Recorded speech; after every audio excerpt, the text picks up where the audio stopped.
ورحمۃ اللہ وبرکاتہ. معزز ناظرین، پانچویں قسط کے ساتھ آپ حضرات کی خدمت میں حاضر ہوا ہوں. آئیے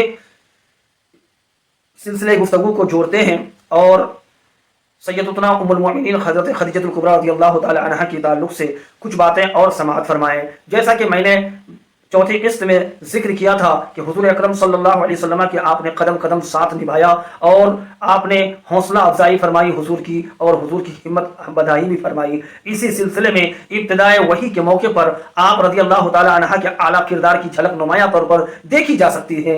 حضرت سیدنا علامہ محمد بن اسحاق مدنی رحمۃ اللہ علیہ فرماتے ہیں کہ سید عالم نور مجسم صلی اللہ علیہ وسلم جب بھی کفار کی جانب سے اپنا رد اور تکذیب وغیرہ کی کوئی ناپسندیدہ بات سن کر غمگین ہو جاتے، اس کے بعد آپ صلی اللہ تعالی علیہ وسلم ام المومنین حضرت خدیجہ الکبریٰ رضی اللہ تعالی عنہا کے پاس تشریف لاتے تو ان کے باعث حضور اکرم صلی اللہ علیہ وسلم کی وہ رنج و غم کی کیفیت دور ہو جاتی تھی، کیونکہ حضور صلی اللہ تعالی علیہ وسلم کو حضرت خدیجہ الکبریٰ رضی اللہ تعالی عنہا اتنی چاہتی تھی اور اتنی محبت فرماتی تھی. سے بے کساں وہ انیس غم منہ سے بے کساں، وہ سکون دل مالک ان سجاں، وہ سکون دل مالک ان سجاں، وہ شریک حیات شہ لامکاں، سیما پہلی ماں کہف امن و اما، حق گزار رفاقت پہ لاکھوں سلام، صلی اللہ علی محمد صلی اللہ علیہ وسلم.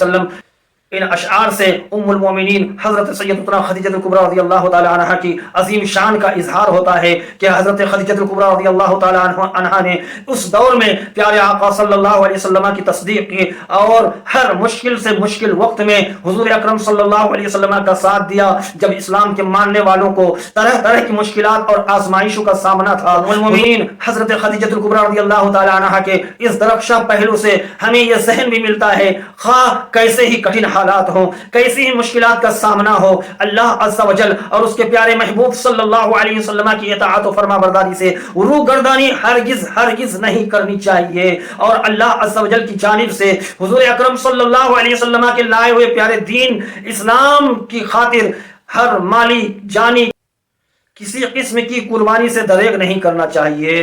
آئیے کچھ اور باتیں سماعت کرتے ہیں تفصیل کے ساتھ. حضرت سیدتنا خدیجہ الکبریٰ رضی اللہ تعالی عنہا قریش کی ایک باہمت، بلند حوصلہ اور زیرک خاتون تھی. اللہ عز و جل نے آپ کو بہت بہترین اوصاف سے نوازا تھا، جن کی بدولت ام المومنین خدیجہ الکبریٰ رضی اللہ تعالی عنہا جاہلیت کے دور شر و فساد میں ہی طاہرہ کے پاکیزہ لقب سے مشہور ہو چکی تھیں. سرکار عابد قرار سرور کائنات صلی اللہ علیہ وسلم کے ساتھ رشتہ نکاح میں منسلک ہونے سے پہلے 2 مرتبہ آپ کا نکاح ہو چکا تھا، آپ کی شادی ہو چکی تھی. پہلے ابو حالہ زرارہ تمیمی سے ہوئی، اس کے فوت ہو جانے کے بعد عتیق بن عابد مخزومی سے جب یہ بھی وفات پا گیا تو کئی رؤسائے قریش نے آپ کو شادی کے پیغامات بھیجے، لیکن آپ نے انکار فرما دیا اور کسی کا بھی پیغام نکاح قبول نہ کیا. پھر خود سرور کائنات صلی اللہ علیہ وسلم کو شادی کی آپ نے درخواست کی اور حضور اکرم صلی اللہ علیہ وسلم کے حوالے عقد میں آئی. یہ تھی حضرت سیدتنا ام المومنین خدیجہ الکبریٰ رضی اللہ تعالی عنہا کی ذات. آپ کی ولادت باسعادت اور آپ کا نسب کیا ہے آپ یہ بھی سماعت کریں.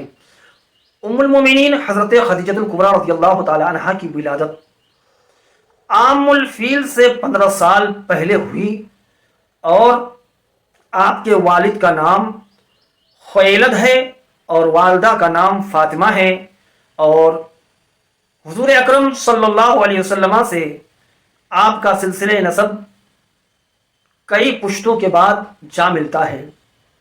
حضرت قصی بن قلاب میں جا کر ام المومنین سیدتنا حضرت خدیجہ الکبریٰ رضی اللہ تعالی عنہا کا نسب رسول خدا احمد مجتبی صلی اللہ علیہ وسلم کے نسب شریف سے مل جاتا ہے.